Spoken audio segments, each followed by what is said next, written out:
Hello friends. स्वागत है आपका हमारे यूट्यूब चैनल आर के हिंदी कहानियों में। आज की कहानी है जिंदा हो गए तीन बूढ़े एक दूसरे का साथ पाकर। लोकेश जी परेशान चल रहे हैं बहुत दिन से। जीवन जैसे एक बिंदु पर आकर खड़ा हो गया है। उन्हें कुछ कुछ ऐसा लगने लगा है, समझ नहीं पा रहे जीवन को गति दें भी तो कैसे। जैसे घड़ी भी रुकी नजर आती है, मानो सुइयां चलकर भी नहीं चलती हैं। सब खड़ा है आसपास, बस एक सांस चल रही है, वो भी घुटती हुई सी लगती है। रोज सैर करने जाते हैं, वहां भी एक बेंच पर चुपचाप बैठ जाते हैं। लोग आगे पीछे सैर करते हैं, टकटकी लगाकर उन्हीं को देखते रहते हैं। बच्चे साइकिल चलाते हैं, फुटबॉल खेलते हैं। कभी बॉल पास आ जाए तो उठाकर लौटा देते हैं लोकेश जी। यही सिलसिला चल रहा है पिछले काफ़ी समय से। क्या बात है अंकल, कोई परेशानी है? एक प्यारी सी बच्ची ने पास आकर पूछा। नजरें उठाई लोकेश जी ने। ये तो वही प्यारी बच्ची है जिसे पिछले साल भर के अंतराल से देख रहे हैं लोकेश जी। इसी पार्क में न जाने कितनी सैर करती है। शायद सैर पट्टी पर 20-25 चक्कर लगाती है। काफ़ी मोटी थी पहले, अब छरहरी हो गई है। बहुत सुंदर है, मॉडल जैसी चलती है। अक्सर हर सैर करने वाले की नज़र इसी पर रहती है। सुंदरता सदा सुख का सामान होती है, ये पढ़ा था कभी। अब महसूस भी करते हैं। जवानी में भी बड़ी गहराई से महसूस किया था जब अपनी पत्नी से मिले थे। बीच में भूल गए थे, क्योंकि सुख का सामान साथ ही रहा सदा, आज भी साथ है। शायद सुखी रहने की आदत भी सुख का महत्व कम कर देती है। जो सदा साथ ही रहे उसकी कैसी इच्छा। इस बच्ची पर हर युवा की नज़र पड़ती देखते हैं तो फिर से याद आती है एक भूली बिसरी सी कहानी, जब वो भी जवान थे और सगाई के बाद अपनी होने वाली पत्नी की एक झलक पाने के लिए उसके कॉलेज में छुट्टी होने के समय पहुंच जाया करते थे। अंकल, क्या बात है, आप परेशान हैं?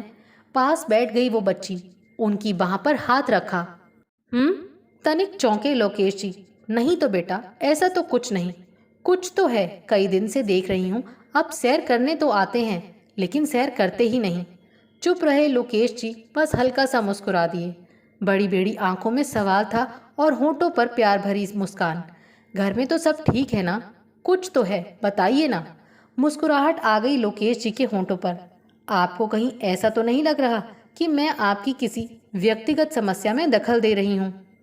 वैसे ऐसा लगना तो नहीं चाहिए, क्योंकि आपने भी एक दिन मेरी व्यक्तिगत समस्या में हस्तक्षेप किया था। मैंने तो बुरा नहीं माना था, वास्तव में बड़ा अच्छा लगा था मुझे। मैंने कब हस्तक्षेप किया था? लोकेश के होठों से निकल गया। कुछ याद करने का प्रयास किया, कुछ भी याद नहीं आया। हुआ था ऐसा एक दिन, लेकिन कब, मुझे तो याद नहीं आ रहा।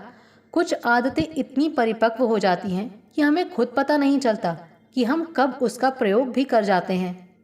अच्छा इंसान अच्छाई कर जाता है और उसे पता भी नहीं होता, क्योंकि उसकी आदत है अच्छाई करना। हंस पड़े लोकेश जी, उस बच्ची का सिर थपक दिया। बताइए ना अंकल, क्या बात है? कुछ खास नहीं ना बच्ची, क्या बताऊं? तो फिर उठिए, सैर कीजिए। चुपचाप क्यों बैठे हैं? सैर पट्टी पर ना कीजिए, यहीं घास पर कर लीजिए। मैं भी आपके साथ साथ चलती हूँ। उठ पड़े लोकेश जी और वो भी साथ साथ चलने लगी। बातें करने लगे और एक दूसरे के विषय में जानने लगे। पता चला उसके पिता अच्छी नौकरी से रिटायर हुए हैं। एक बहन है जिसकी शादी हो चुकी है।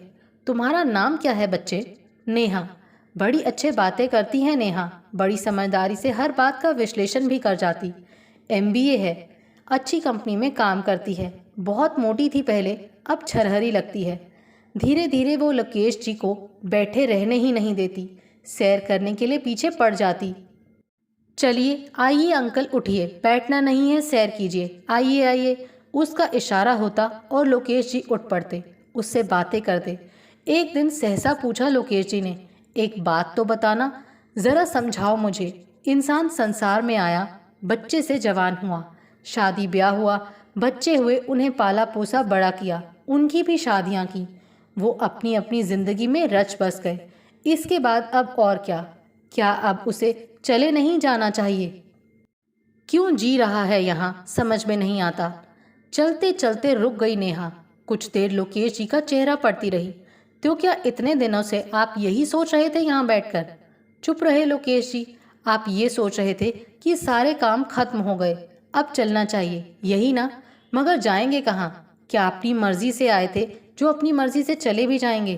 कहाँ जाएंगे बताइए? उस जहान का रास्ता मालूम है क्या? कौन सा जहान? वहीं जहाँ आप और मेरे पापा भी चले जाना चाहते हैं। न जाने कब से बोरिया बिस्तर बांधकर तैयार बैठे हैं, मानो टिकट हाथ में है। जैसे ही गाड़ी आएगी लपक कर चढ़ जाएंगे। बिना बुलाए ही चले जाएंगे क्या? सुना है यमराज जी आते हैं लेने। जब आएंगे चले जाना शान से। अब उन साहब के इंतज़ार में समय क्यों बर्बाद करना? चैन से जीना नहीं आता क्या? चैन से कैसे जिएं?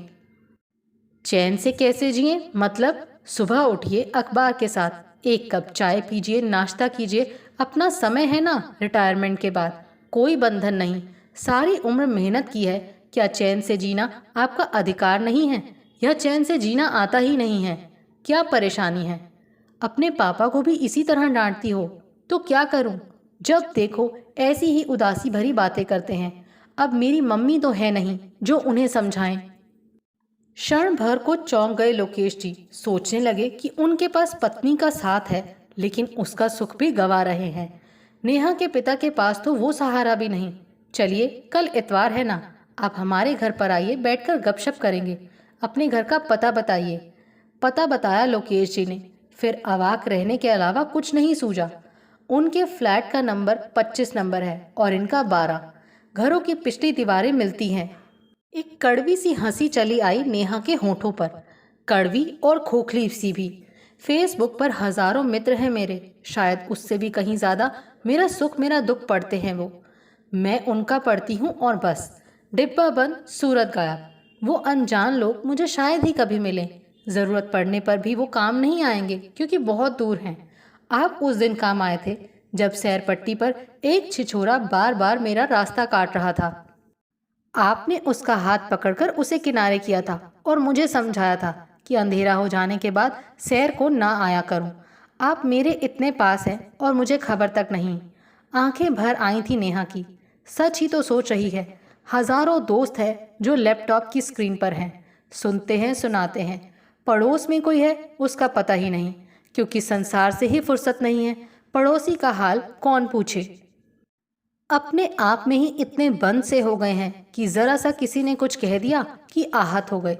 अपनी खुशी का दायरा इतना छोटा कि किसी एक की भी कड़वी बात बीमार ही करने लगी।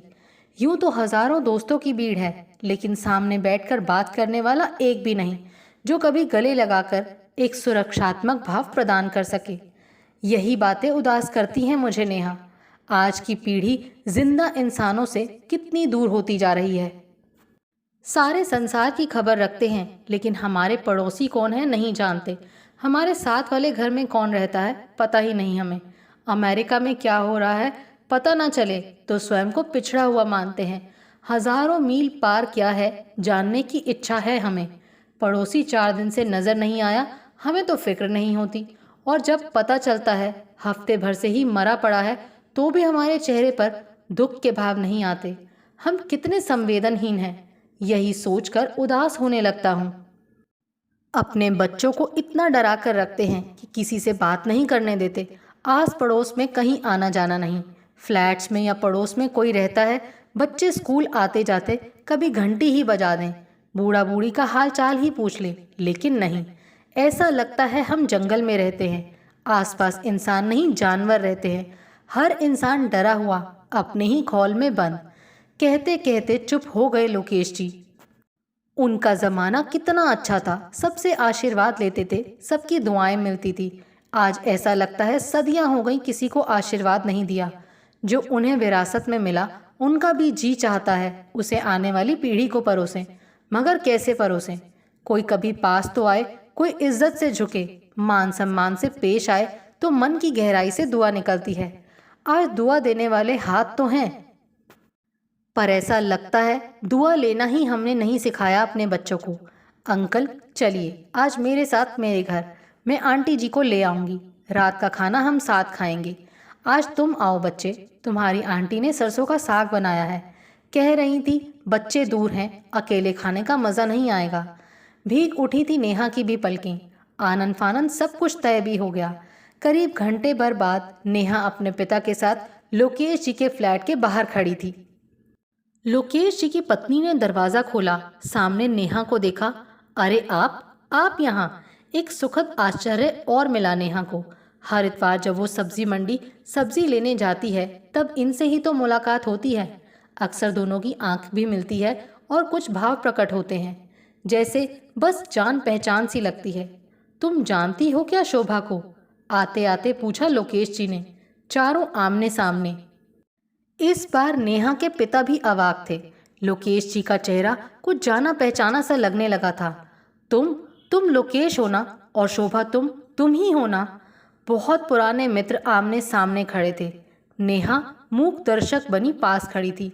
अनजाने ही पुराने मित्रों को मिला दिया था उसने। शोभा ने हाथ पकड़कर नेहा को भीतर बुलाया। मित्रों को गले मिलना संपन्न हुआ और शोभा का नेहा को एकटक निहारना देर तक चलता रहा। मक्की की रोटी के साथ सरसों का साग उस दिन ज़्यादा ही स्वादिष्ट लगा। देखिए ना आंटी, आपका घर इस ब्लॉक में है और हमारा उस ब्लॉक में। 2 साल हो गए हमें यहाँ आए। आप तो शायद पिछले 5 साल से यहाँ हैं, कभी मुलाकात ही नहीं हुई। यही तो आज की पीढ़ी को मिल रहा है बेटा, अकेलापन और अवसाद। मशीनों से घिर गए हैं हम। जो समय बचता है उसमें टीवी देखते हैं या लैपटॉप पर दुनिया से जुड़ जाते हैं। इंसानों को पढ़ना अब आता किसे है? ना तुम किसी को पढ़ते हो, ना कोई तुम्हें पढ़ता है। भावना तो आज अर्थहीन है। भावुक मनुष्य तो मूर्ख है आज के युग में, फिर शिकवा कैसा? अपनत्व और स्नेह अगर आज दोगे नहीं तो कल पाओगे कैसे? ये तो प्रकृति का नियम है। जो आज परोसोगे वही तो कल पाओगे। चुपचाप सुनती रही नेहा। सच ही तो कह रही हैं शोभा आंटी। नई पीढ़ी को यदि अपना आने वाला कल सुखद और मीठा बनाना है तो यही सुख और मिठास आज परोसना भी पड़ेगा, वरना वो दिन दूर नहीं जब हमारे आसपास मात्र मशीनें होंगी, चलती फिरती मशीनें, मानवीय रोबोट, मात्र रोबोट। शोभा आंटी बड़ी प्यारी, बड़ी ममतामयी सी लगी नेहा को, मानो सदियों से जानती हों वो इन्हें। वो शाम बड़ी अच्छी रही। लोकेश और शोभा देर तक नेहा और उसके पिता से बातें करते रहे। उस समय जब शायद नेहा का जन्म भी नहीं हुआ था, तब दोनों परिवार साथ साथ थे। नेहा की माँ अपने समय में बहुत सुंदर मानी जाती थी। मेरी मम्मी बहुत सुंदर थी ना, आपने तो उन्हें देखा था ना? क्यों, क्या तुमने नहीं देखा? बहुत हल्का सा याद है। मैं तब 7-8 साल की थी जब उनकी रेल दुर्घटना में मृत्यु हो गई थी। मैं उनकी गोद में थी, वो चली गई और मैं रह गई। ये देखिए उस दुर्घटना की निशानी। माथे पर गहरा लाल निशान दिखाया नेहा ने। माँ के हाथ की चूड़ी धंस गई थी उसके माथे की हड्डी में। वो आगे बोली, पापा ने बहुत समझाया कि प्लास्टिक सर्जरी करवा लूं, ये दाग अच्छा नहीं लगता। मेरा मन नहीं मानता। माँ की निशानी है ना, इसे कैसे मिटा दूं? नेहा का स्वर भीग गया। मेज का सामान उठाते उठाते शोभा के हाथ रुक गए। प्यारी सी बच्ची माथे की चोट में भी माँ को पा लेने का सुख खोना नहीं चाहती। वो दिन बीता और उसके बाद न जाने कितने दिन। पुरानी दोस्ती का फिर जीवित हो जाना एक वरदान सा लगा नेहा को। अब उसके पापा पहले की तरह उदास नहीं रहते और लोकेश अंकल भी उदास से पार्क की बेंच पर नहीं बैठते, मानो नेहा के पास 3-3 घर हो गए हों। ऑफिस से आती तो मेज़ पर कुछ खाने को मिलता, कभी पोहा, कभी ढोकला, कभी हलवा, कभी इडली सांभर। पूछने पर पता चलता कि लोकेश अंकल छोड़ गए हैं, कभी शोभा आंटी की बाई छोड़ गई है। खा पी कर पार्क को भागती, मानो वो तीसरा घर हो जहाँ लोकेश अंकल इंतज़ार करते मिलते।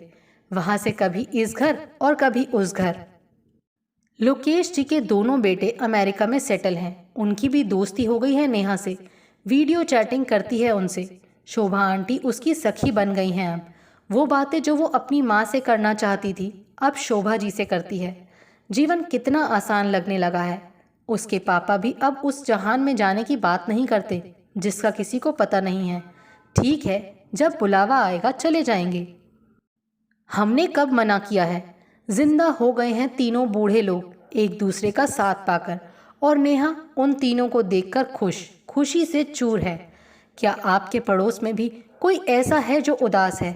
आप आते जाते बस उसका हालचाल ही पूछ ले, अच्छा लगेगा आपको भी और उसे भी। आपको हमारी ये कहानी कैसी लगी प्लीज़ कमेंट करके ज़रूर बताइए। अगर आप इस चैनल पर नए हैं तो इसे सब्सक्राइब करें और शेयर करें। Thank you.